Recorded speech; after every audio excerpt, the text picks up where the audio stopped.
প্রিয় দর্শক, এনটিভির নিয়মিত সাপ্তাহিক আয়োজন তথ্য প্রযুক্তির দুনিয়ায় আমন্ত্রণ জানাচ্ছি আমি তাসরিমা নাহিদ। তথ্য প্রযুক্তি খাতের নানা দিক নিয়ে সাজানো হয়েছে আমাদের আজকের পর্ব। বাংলাদেশে যারা রোবট নিয়ে কাজ করছেন তাদের এক প্ল্যাটফর্মে এনে লক্ষ্য নির্ধারণ এবং আগামী দিনের করণীয় নির্ধারণ করতে বাংলাদেশ ইনোভেশন ফোরামের আয়োজনে সম্প্রতি ঢাকায় অনুষ্ঠিত হয়েছে রোবট ইনোভেটরস মিটআপ। শতাধিক শিক্ষার্থী আর রোবোটিক্স এক্সপার্টরা নিজেদের বিভিন্ন সমস্যা ও এর সমাধানের উপায় নিয়ে খোলামেলা আলোচনা করেন। দেয়া হয় 23তম আন্তর্জাতিক রোবট অলিম্পিয়াডে পদকপ্রাপ্তদের সম্মাননা স্মারক।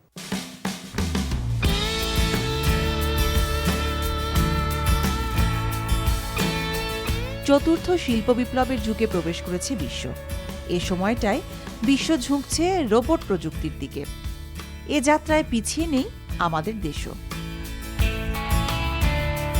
বাংলাদেশের শিক্ষার্থীরা প্রতিনিয়ত আন্তর্জাতিক প্রতিযোগিতা থেকে ঘরে আনছেন পদক, কিন্তু এরপর আর এগুতে পারছেন না দেশের রোবোটিক্স।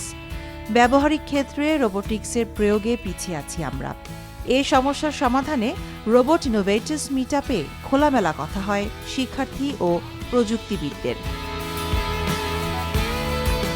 ইন্টারনেট পৃথিবীকে নিয়ে এসেছে এক ছাদের তলায়। দেশে বসেই প্রযুক্তিবিদরা এখন আমেরিকার সমস্যা সমাধান করছেন। দূরত্ব এখন আর কোনো বাধা নয়, যে কোনো স্থানে বসেই এখন বিশ্বের যে কোনো দেশের কাজ করা সম্ভব প্রযুক্তির কল্যাণে। বিশ্বও ক্রমেই ঝুঁকছে সেই দিকে।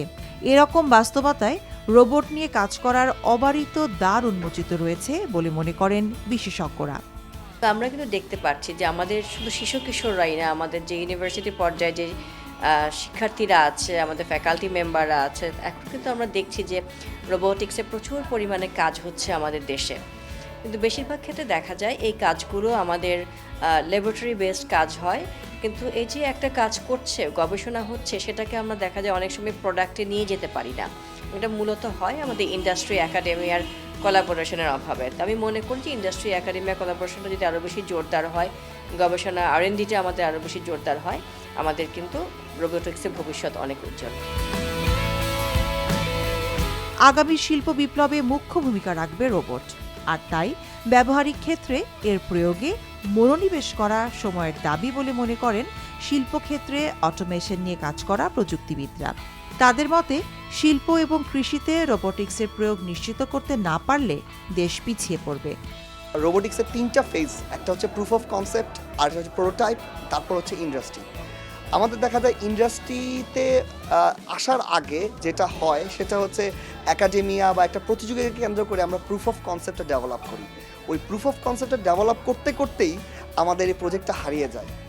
একটা ছেলে বা একটা মেয়ে গ্র্যাজুয়েশন করার পর সে এই ট্র্যাকে আর জব করে না, বা বিদেশে চলে যায়, বা বাইরে অন্য কোনো জব সেক্টরে জবে ঢুকে যায়, যার জন্য হচ্ছে প্রুফ অফ কনসেপ্টটা হারায় যাওয়ার পর এই জায়গাটা আমাদের আর ফিল করা যায় না। তো এখানে যেটা হচ্ছে আমাদের সবচেয়ে বেশি দরকার, সেটা হচ্ছে industry academia collaboration. Industry demand অনুসারে একাডেমিয়াতে রিসার্চ করা, লোকাল ডিমান্ড অনুসারে কাজ করা। আমাদের একটা বড় সমস্যা হয় যেটা হচ্ছে আমাদের একাডেমিয়ার রিসার্চ করে হচ্ছে ইন্টারন্যাশনাল পসিবিলিটিস বা ইন্টারন্যাশনাল প্রবলেমসগুলোকে কেন্দ্র করে, কিন্তু যদি আমরা লোকাল প্রবলেমগুলোকে কেন্দ্র করে যদি আমাদের রিসার্চগুলোকে আমরা আরও এনহ্যান্স করতে পারি, তাহলে সেই জায়গা থেকে কিন্তু আমাদের রোবোটিক্সটা আরও সামনে এগিয়ে যাবে এবং রোবোটিক ইন্ডাস্ট্রিটা একটা কাঙ্ক্ষিত লক্ষ্যে পৌঁছাবে। রোবট বানানোর ক্ষেত্রে যেটা হচ্ছে প্রথমে আমাদের যেটা লক্ষ্য করতে হবে সেটা হচ্ছে একটা হচ্ছে ইমাজিনেশন তো ডেফিনেটলি লাগবে। দ্বিতীয়ত যে জিনিসটা হচ্ছে আমাদের এক্সিস্টিং প্রবলেম কি আছে, আমাদের চারপাশে প্রবলেম কি আছে, সেই প্রবলেমগুলোকে সলভ করে ছোট করে হলেও সেই জিনিসটা ইমপ্লিমেন্টেশন করতে হবে।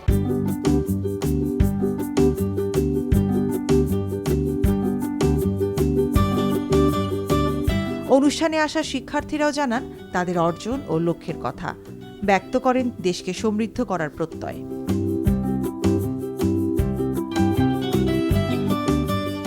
23তম আন্তর্জাতিক রোবট অলিম্পিয়াডে আমি এবং আমার দল বাংলাদেশের জন্য জিতে নিয়েছে একটি স্বর্ণপদক রোবট ইন মুভি ক্যাটাগরিতে। এবং এই অর্জনের জন্য আমাদের প্রকল্প ছিল social technology for autism and aged rehabilitation, যেখানে আমরা আমাদের বিশেষ শিশুদের জন্য এবং বৃদ্ধ জনসংখ্যার জন্য কিছু করার চেষ্টা করেছি। আমাদের দেশে যেগুলো যা দেখা যাচ্ছে ফ্যাক্টরিগুলোতে হচ্ছে বিদেশি কোম্পানি এসে আমাদের অটোমেশনগুলো করে যাচ্ছে। তো আমার ইচ্ছা আছে যে আমাদের দেশেই মাধ্যমেই আমি একটা ফার্ম খুলবো, যে আমরা দেশের মাধ্যমে আমাদের দেশের মানুষকে ইউজ করেই আমরা হচ্ছে অটোমেশনের কাজগুলো করবো ফ্যাক্টরিগুলোতে, যাতে আমাদের টাকাগুলো আর দেশের বাইরে না চলে যায়। আমি আর আমার টিমমেট হচ্ছে যে বাংলাদেশ রোবট অলিম্পিয়াড এবং ইন্টারন্যাশনাল রোবট অলিম্পিয়াডে স্বর্ণপদক পেয়েছি।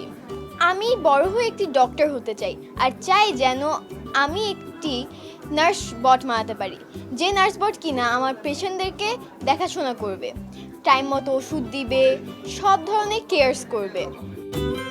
রোবট নিয়ে যে তরুণরা স্বপ্ন দেখেন, তাদের স্বপ্ন আর বাস্তবতার মিশেল ঘটানোই এই কর্মশালার উদ্দেশ্য বলে জানান এর আয়োজক।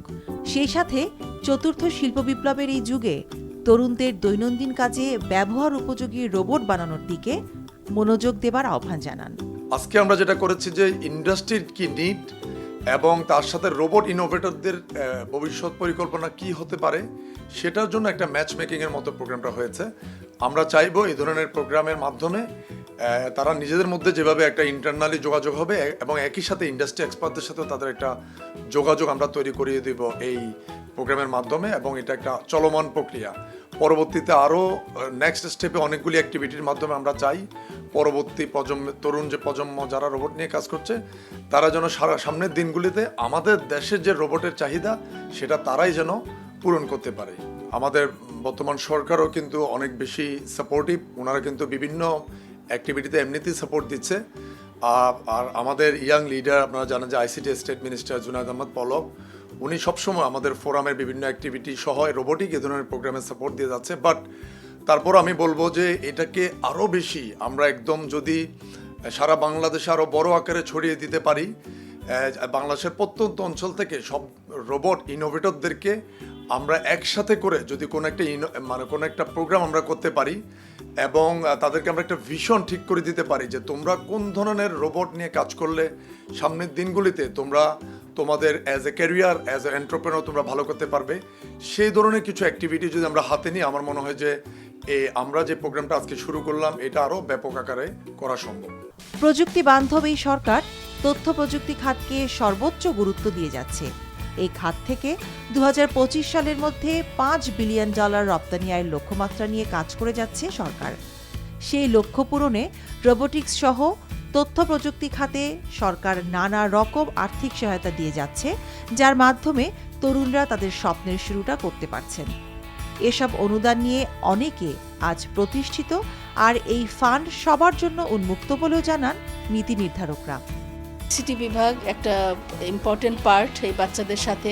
অনেকগুলো টিম আপনারা এখানে দেখেছেন যে তারা আইসিটি ডিভিশনের এইচআরের ফান্ড থেকে সাপোর্ট নিয়ে প্রথম দিকে তাদের ইনোভেটিভ আইডিয়াগুলো নিয়ে কাজ করেছে এবং আজকে তারা নিজেরাই একটা কোম্পানি বিল্ড আপ করে ফেলেছে বিভিন্ন সেক্টরে।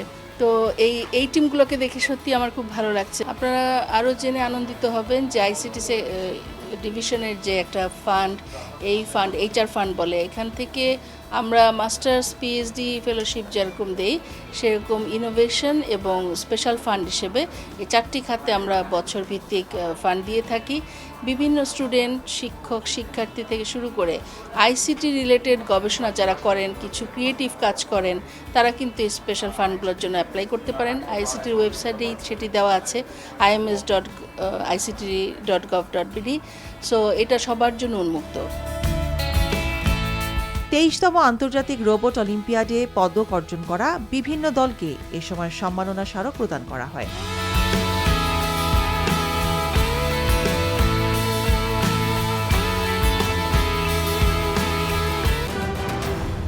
ভৈরবের শত শত তরুণ তরুণী ঝুঁকছেন ফ্রিল্যান্সিংয়ে, আয় করছেন মাসে লাখ টাকা। এখানকার কলেজ, বিশ্ববিদ্যালয়ের শিক্ষার্থী সহ গৃহিণীরাও ঘরে বসে নিজেরা বা গ্রুপিং করে বিভিন্ন কাজের মাধ্যমে আয় করছেন সেই অর্থ।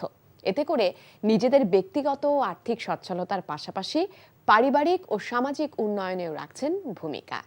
অপরদিকে কোনো ফ্রিল্যান্সার স্থানীয় অন্যান্য উদ্যোক্তাদের সাথে নিয়ে গড়ে তুলেছেন ফ্রিল্যান্সার ট্রেনিং সেন্টার। সেসব সেন্টারে শত শত শিক্ষার্থী প্রশিক্ষণ নিয়ে ঢুকছেন ফ্রিল্যান্সিংয়ের বিশ্ববাজারে। ভৈরব পৌর শহরের কালীপুর উত্তরপাড়া এলাকার ফ্রিল্যান্সার মোয়াজ্জেম হোসেন মঞ্জু।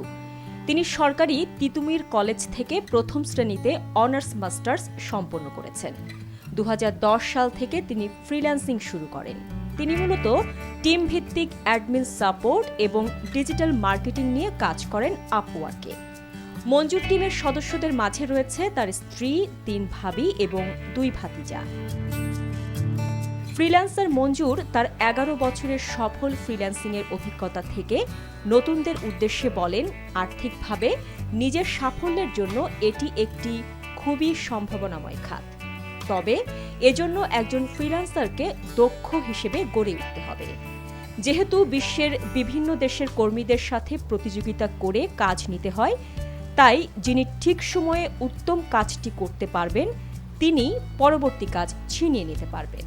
নর্মাল যে চাকরি, ওই চাকরি থেকে আমি যখন দেখলাম যে না, আমি একটা ভালো একটা অপরচুনিটি ফ্রিল্যান্সিংয়ে পাইতেছি, তো আমি চাকরির পিছনে আর ছুটি নেই। ওইদিকে না গিয়ে আমি এই ফ্রিল্যান্সিং সাইটটাকেই আমার কেরিয়ার হিসাবে বেছে নিয়েছি। কিন্তু আমি চাইছি আমি ইনকাম করার পাশাপাশি যদি আমার ফ্যামিলির অন্য কেউ তাদেরকে ইনকামে কন্ট্রিবিউট করাইতে পারি, তাহলে হয়তো আমারও বেনিফিট, ওনাদেরও বেনিফিট। যারা ফ্রিল্যান্সিংয়ে আগ্রহী তারা যদি চেষ্টা করে এবং ধৈর্য ধরে, আর যেই ফ্রিল্যান্সিংয়ে তো অনেক সেক্টর, যে সেক্টরই সে পছন্দ করে ওই সেক্টরেই একদম স্কিলফুল হতে হবে। যে মোটামুটি শিখলাম, শিক্ষা এই আপওয়ার্কে বা অন্য যে ফ্রিল্যান্সিং সাইট আছে ওইগুলোতে কাজ শুরু করলাম, তাইলে ওইগুলোর ফিউচার ভালো না। যারা নতুন শুরু করছে, হয়তো 1, 2, 3টা ক্লায়েন্ট পাইছে, আমি তাদেরকে বলবো যে ক্লায়েন্ট যখন বলবে কাজটা ওই সময় যাতে জমা দেয়, পারলে আরো কিছুক্ষণ আগে যাতে জমা দেয়। মিথিলা মঞ্জু, বাড়ি শহরের চণ্ডীবের মধ্যপাড়ায়। স্থানীয় একটি কলেজে অনার্স শেষ বর্ষের শিক্ষার্থী। 5 বছর আগে তার বিয়ে হয় ফ্রিল্যান্সার মোয়াজ্জেম হোসেন মঞ্জুর সাথে। তাদের 4 বছর বয়সী একটি ছেলে সন্তান আছে। পড়াশোনা, স্বামী সন্তান, সংসার সব মিলিয়েও ভালো একটা অ্যামাউন্ট মাসে আয় করেন তিনি ফ্রিল্যান্সিং করে। বিয়ের পর স্বামীর হাত ধরে তার ফ্রিল্যান্সিং জগতে প্রবেশ। তিনি জানান, পড়াশোনা শেষ করে প্রত্যেকেরই প্রত্যাশা থাকে একটি চাকরি। সেজন্য চেষ্টা তদবিরের কমতি করে না কেউ, কিন্তু তাকে সেটি করতে হবে না। চাকুরির অর্থের চেয়ে বেশি তিনি ঘরে বসে ইতিমধ্যেই আয় করছেন। এখন আমরা পারিবারিকভাবে ফ্রিল্যান্সারের কাজগুলো খুব সুন্দরভাবে করতেছি সবাই মিলে। কিন্তু আমি পড়ালেখা শেষ করে আমি চাকরি করতে পারতাম, কিন্তু এখন যে আমার যে সুযোগ, এখন বাইরে গিয়ে চাকরি করতে হয় না, এখানেই আমার বসে ঘরের মধ্যে বসে আমি যে কাজ করতেছি, এখান থেকে ভালো ইনকাম আসতেছে আমাদের। ফজলে রাব্বি, শহরের কমলপুর এলাকার ছেলে, পড়েন ভৈরবের হাজী আসমত কলেজে। তার শুরুটা 5 বছর আগে। তিনি কাজ করছেন 2D animation and motion graphics, video making and editing, T shirt design and selling সহ ডিজিটাল মার্কেটিংয়ের কিছু সেকশন নিয়ে। তাছাড়া প্রিন্ট অন ডিমান্ড, বিভিন্ন marketplace, Redbubble, merch by Amazon সহ বিভিন্ন টি শার্ট সেলিং প্ল্যাটফর্মে কাজ করছেন রাব্বি।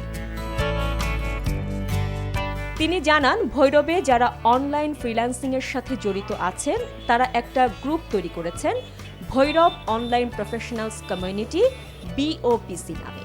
এখানে তারা 100 জনের মতো মেম্বার আছেন। ভৈরবে যারা বেশ কয়েক বছর যাবৎ অনলাইনে কাজ করছেন বা সফলতা অর্জন করেছেন, এমন অনেকেই এই গ্রুপের সদস্য। নিজেদের মধ্যে নেটওয়ার্ক তৈরি করে গ্রুপ ভিত্তিক কাজ করা এবং স্থানীয় কমিউনিটি বিল্ড আপ করার জন্য এই গ্রুপটি তৈরি করেছেন তারা। কমিউনিটির মূল উদ্দেশ্য হচ্ছে নিজেদের মধ্যে লিঙ্ক আপ তৈরি করে একজন আরেকজনকে হেল্প করে একটা সফল ফ্রিল্যান্সার কমিউনিটি তৈরি করা, নতুনদের বিভিন্ন দিক নির্দেশনা দেওয়া এবং একসাথে সবাই অনেক দূর এগিয়ে যাওয়া তাদের লক্ষ্য। তার ভবিষ্যৎ পরিকল্পনা হচ্ছে একটা ডিজিটাল মার্কেটিং এজেন্সি তৈরি করা, যেখানে দেশি বিদেশি বিভিন্ন কোম্পানির টোটাল ডিজিটাল মার্কেটিং সলিউশন থাকবে। মার্কেট প্লেসে এইসব কাজের প্রচুর চাহিদা রয়েছে। আপনি যদি আপওয়ার্ক, ফ্রিল্যান্সার বা পিপল পার আওয়ার, 3টা পপুলার মার্কেট প্লেসে যদি আমরা যাই, দেখতে পাবো বিভিন্ন কাজের প্রচুর চাহিদা রয়েছে।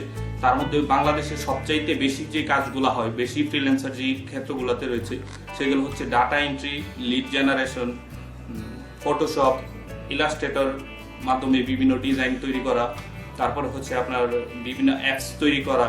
বাংলাদেশি ফ্রিল্যান্সার আমরা সবচাইতে বেশি যে কাজগুলো পাই সেটা হচ্ছে design, lead generation, social media marketing, digital marketing, এই কাজগুলোই মূলত বেশিরভাগ বাংলাদেশ থেকে হয়ে থাকে। নতুন কেউ যদি এই ক্ষেত্রে আসতে চায় তাহলে প্রথমে তাকে যেই বিষয়টা জানতে হবে, প্রথমে হচ্ছে বেসিক কম্পিউটার ইন্টারনেট জানার পরে প্রথমে হচ্ছে সে কোন কাজটা করবে, কোন দিকে যাবে, এটা আগে তাকে নির্ধারণ করা। প্রথমে তাকে ওই বিষয়ে প্রশিক্ষণ নিতে হবে বা ওই বিষয়টাকে তার জানতে হবে, শিখতে হবে। প্রথমে নিজেকে স্কিলফুল করে তুলতে হবে। ফ্রিল্যান্সিংটা হচ্ছে একটা কন্ট্রাক্ট বেস হয়, কেউ আবার ফ্রিল্যান্সিং জবও করতেছেন, আবার ম্যাক্সিমাম আমরা যেটা হয় ওইটা হচ্ছে ফ্রিল্যান্স কন্ট্রাক্ট। আমরা কোনো একটা প্রজেক্ট করতেছি ক্লায়েন্টের, যে আমি এরকম একটা প্রজেক্ট করতেছি, প্রজেক্টের বাজেট এত, এটার রেঞ্জ এত, এরকম একটা প্রজেক্ট হয় প্রত্যেকটা। কারো কারো প্রজেক্ট হয় শর্ট টার্ম, 15 দিন, 1 মাস, কারো কারো দেখা যায় বছর মেয়াদি প্রজেক্ট হয়। আপনার 9টা থেকে 5টা যে কোনো জবের চাইতে বেশি আর্ন করার সুযোগ এখানে রয়েছে। শহরের আমলাপাড়া এলাকার মেয়ে সাদিয়া অনামিকা পড়ছেন রাষ্ট্রবিজ্ঞানে অনার্স 2য় বর্ষে। করোনাকালীন কলেজ বন্ধ থাকার সময় 2020 সালের শুরুতে অনলাইনে তিনি প্রশিক্ষণ নেন গ্রাফিক্স ডিজাইনের উপর। স্থানীয় সহ দেশের বিভিন্ন প্রান্তের বিভিন্ন প্রতিষ্ঠানের লোগো তৈরি করেন তিনি। পড়াশোনার পাশাপাশি মাসে 10 থেকে 12,000 টাকা আয় করছেন তিনি। দেশের নামকরা ডিজাইনারদের মধ্যে নিজের জায়গা করে নেওয়া তার লক্ষ্য। কিন্তু ছোট থেকে ইচ্ছে ছিল কিছু একটা স্টার্ট করার। তো তখনই আমার ছোট ভাই আমাকে এই আইডিয়াটা দেয়। লোকাল মার্কেটের যে ফ্রিল্যান্সিংটা ওইটাই আমি আপাতত করছি। ভবিষ্যতে চিন্তা ভাবনা আছে নিজেকে সারা দেশের ভালো ডিজাইনারদের মধ্যে নিজেদের একটা শক্ত অবস্থান তৈরি করার। অনেক পেজের লোগো করে দিয়েছে, অনেক উদ্যোক্তারা যারা নতুনভাবে নিজেদের বিজনেস স্টার্ট করতেছে তারা যারা এই লোগোটা সম্পর্কে জানে না, তো তাদেরকে অনেকভাবে দিক নির্দেশনা দিয়ে সেই লোগোটার কাজগুলো করছে। ভালো ডিজাইনারদের মধ্যে যেন আমাদের নিজেদের নামটা যেন থাকে, মানুষের প্রথম পছন্দে যেন আমরা হতে পারি, অবশ্যই এই চিন্তা ভাবনা আছে। ফ্রিল্যান্সিংয়ের বিভিন্ন কাজ শেখাতে ভৈরবে গড়ে উঠেছে বেশ কয়েকটি প্রতিষ্ঠান। এর মধ্যে অন্যতম হল শাইন ল্যাব আইটি ইনস্টিটিউট। এই প্রতিষ্ঠানে 20 জন করে প্রতি ব্যাচে শতাধিক তরুণ তরুণী ফ্রিল্যান্সিংয়ের বিভিন্ন কাজ শিখছেন। প্রতিষ্ঠানের অন্যতম উদ্যোক্তা ও প্রশিক্ষক মোহাম্মদ সোহাগ মিয়া জানান, একজন শিক্ষার্থী একাডেমিক শিক্ষার পাশাপাশি যাতে প্রযুক্তির বিষয়ে শিক্ষা গ্রহণ করে নিজেকে দক্ষ হিসেবে গড়ে তুলতে পারে, এটি তাদের লক্ষ্য। কারণ বর্তমানে যে যত বেশি প্রযুক্তির বিষয়ে দক্ষ, সে তত বেশি নিজেকে অনেক দূর এগিয়ে নিয়ে যেতে পারে। ফ্রিল্যান্সিংকে একটি মুক্ত পেশা হিসেবে উল্লেখ করে সোহাগ জানান, যে কোনো একটি বিষয়ে ভালোভাবে প্রশিক্ষণ নিয়ে একজন মানুষ নিজেকে প্রতিষ্ঠিত করতে পারে। একজন ফ্রিল্যান্সার দৈনিক 4 থেকে 5 ঘন্টা কাজ করে ভালো উপার্জন করতে পারেন, যা অন্য কোনো পেশায় সম্ভব নয়। চাইলে যে কেউ প্রশিক্ষণের মাধ্যমে এই পেশায় নিজেকে আত্মনিয়োগ করতে পারেন। সেক্ষেত্রে শাইন ল্যাব আইটি আগ্রহীদের সব দিক থেকে সহায়তা করে যাবে। তারা বর্তমানে এখানকার শিক্ষার্থীদের প্রশিক্ষণের পর 3 মাসের একটি শিক্ষানবিশ কাজের ক্ষেত্র তৈরি করে দিচ্ছেন। আর এই শিক্ষানবিশ সময়ে একজন কর্মী মাসে 8 থেকে 10,000 টাকা উপার্জন করতে পারবেন। সপ্তাহে 3 দিন আমরা ক্লাস নিয়ে থাকি। আমরা এখানে graphic design, digital marketing, print on demand, special art, drawing এবং ইলাস্ট্রেশন, এসইও এবং সার্চ ইঞ্জিন অপটিমাইজেশন প্রতি 10 জন করে আমার এখানে তাদেরকে প্রশিক্ষণ মানে কোর্স করার পরও তাদেরকে আমি এক্সট্রা 4 মাসের একটা ইন্টার্নশিপ করার ব্যবস্থা করে দিচ্ছি। এবং আমি চাই আগামী 5 বছরের ভৈরবে 10,000 প্লাস ফ্রিল্যান্সার আমি তৈরি করব। ইউএসএ ভিত্তিক ই-কমার্স প্রতিষ্ঠান চিপ এর বাংলাদেশের কান্ট্রি ম্যানেজার স্বরূপ আমিন তিনি জানান, ফ্রিল্যান্সিং একটি সম্ভাবনাময় কর্মক্ষেত্র। একজন দক্ষ ফ্রিল্যান্সার ইচ্ছে করলে এক রাতেই 20 থেকে 25,000 টাকা আয় করতে পারেন। একজন ফ্রিল্যান্সারের একাডেমিক ডিগ্রির চেয়ে ইংরেজি জানা, নেটওয়ার্ক তৈরির যোগ্যতা এবং সর্বোপরি তার কাজের বিষয়ে দক্ষতা অর্জন জরুরি বলে তিনি জানান। আর দক্ষতা অর্জনের জন্য তিনি দক্ষ প্রশিক্ষকের উপর গুরুত্ব আরোপ করেন। এক্ষেত্রে তিনি সরকারি উদ্যোগে দক্ষ প্রশিক্ষক দিয়ে ফ্রিল্যান্সার তৈরির উদ্যোগ নিতে আহ্বান জানান। এক্ষেত্রে কোনো ডিগ্রি বা কোনো যোগ্যতার প্রয়োজন হয় না। এই ক্ষেত্রে আপনার প্রয়োজন হচ্ছে স্কিলের। তো আপনি যদি অনেক বেশি স্কিলড হন, আপনি যদি অনেক বেশি এক্সপিরিয়েন্স হন, আপনি যদি সেইগুলো ভালো মতো শো করতে পারেন, সেই ক্ষেত্রে আপনার আর কোনো প্রতিবন্ধকতা নাই। অনেকেই হচ্ছে কাজ ভালো জানে, সে হচ্ছে অনেক ভালো সার্ভিস দিতে পারবে, হোক সেটা ডিজিটাল মার্কেটিংয়ে, হোক সেটা হচ্ছে গ্রাফিক ডিজাইনে, কিন্তু সে ভালো মতো কমিউনিকেশন করতে পারে না। বা আপনি যদি ডিজিটাল প্রোডাক্টও সেল করে, তার যদি কমিউনিকেশন স্কিল ভালো না থাকে, সে অ্যাকচুয়ালি বেশি দূর আগাইতে পারবে না। তো আমি এই জায়গায় প্রাধান্য দিব কমিউনিকেশন স্কিলটাকে, বিশেষ করে হচ্ছে ইংলিশটাকে। বাংলাদেশের প্রেক্ষাপটে ফ্রিল্যান্সিং এর সম্ভাবনা খুবই ব্যাপক। Data entry, lead generation, graphics design, web design and development, mobile app design and development, SEO, digital marketing, ecommerce design and development, 2D animation and motion graphics, video making and editing ইত্যাদি কাজে প্রচুর চাহিদা রয়েছে মার্কেটপ্লেসগুলোতে। সেই সাথে এসব কাজ পাওয়ার জন্য রয়েছে ব্যাপক প্রতিযোগিতা। তাই ফ্রিল্যান্সিংয়ে আসতে চাইলে নিজেকে দক্ষ করে গড়ে তোলা ছাড়া বিকল্প নেই। দেশের মানুষ প্রথমবারের মতো উপভোগ করলেন 5G'র অভিজ্ঞতা। মোবাইল অপারেটর টেলিটকের পরিচালনায় ও হুয়াওয়ে টেকনোলজিস বাংলাদেশের কারিগরি সহায়তায় দর্শক সরাসরি 5G'র এই অভিজ্ঞতা অর্জন করেন। এছাড়া বরাবরের মতো নতুন নতুন মোবাইল সেট ও ট্যাব বাজারে ছাড়া হয় মেলা উপলক্ষে।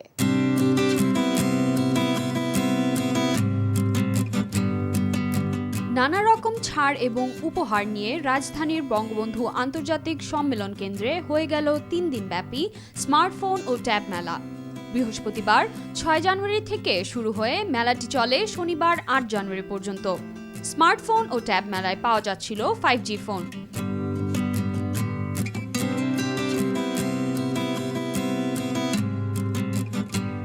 মেলায় প্রথমবারের মতো রাখা হয়েছিল 5G এক্সপিরিয়েন্স জোন।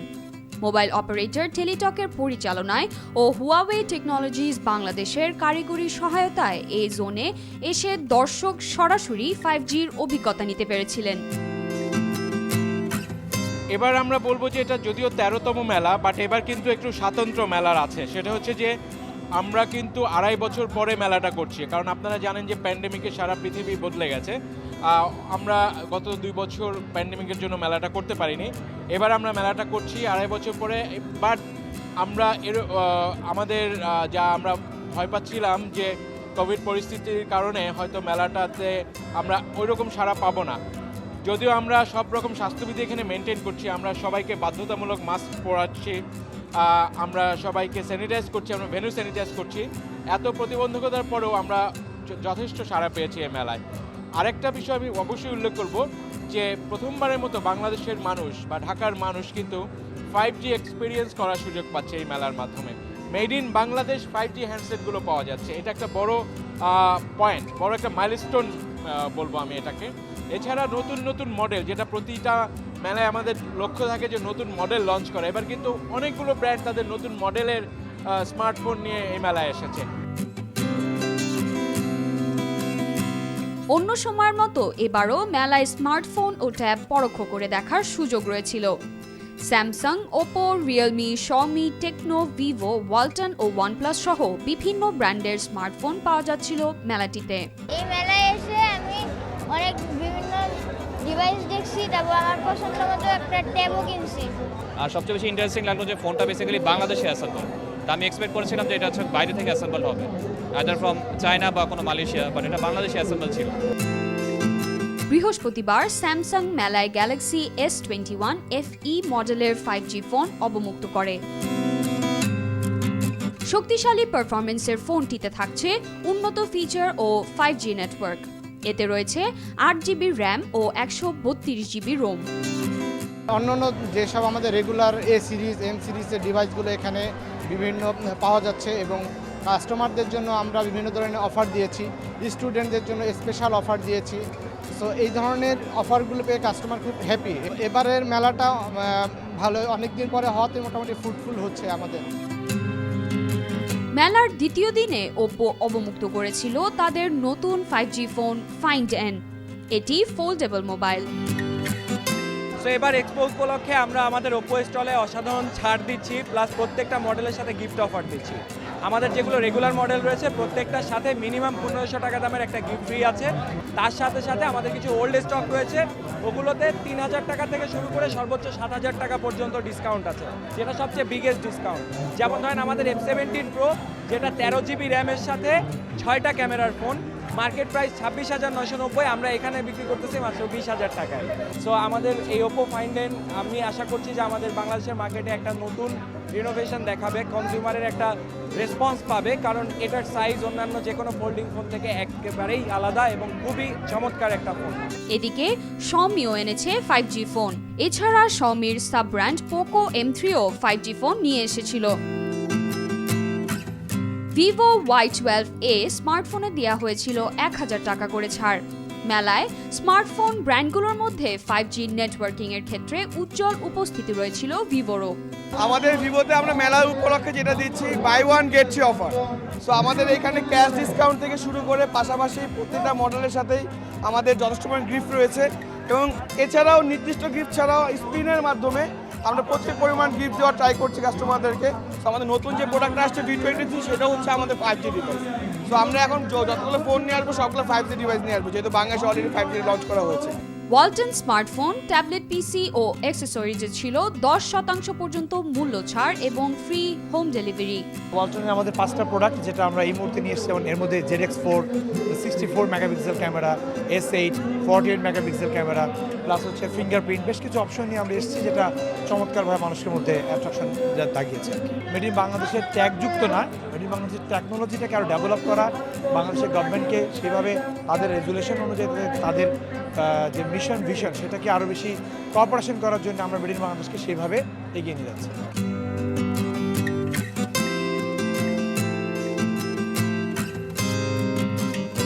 মেলাটিকে ঘিরে ক্রেতাদের বেশ আগ্রহ দেখা যায়।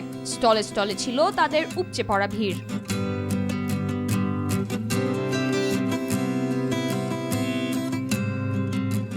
দর্শক, আজ এ পর্যন্তই। কেমন লাগলো আমাদের আয়োজন? আমাদের অনুষ্ঠান সম্পর্কে আপনাদের মতামত ও পরামর্শ জানিয়ে মেইল করুন tpd@ntvbd.com এই ঠিকানায়। আর অনলাইনে অনুষ্ঠানটি দেখতে ভিজিট করুন NTV অনলাইন www.ntvbd.com। আপনাদের সাথে নিয়েই পথ চলতে চাই আমরা। আবারও তথ্য প্রযুক্তি দুনিয়া দেখার আমন্ত্রণ রইল। সবাইকে শুভেচ্ছা জানিয়ে আজ বিদায় নিচ্ছি। ভালো থাকুন, NTVর সাথেই থাকুন।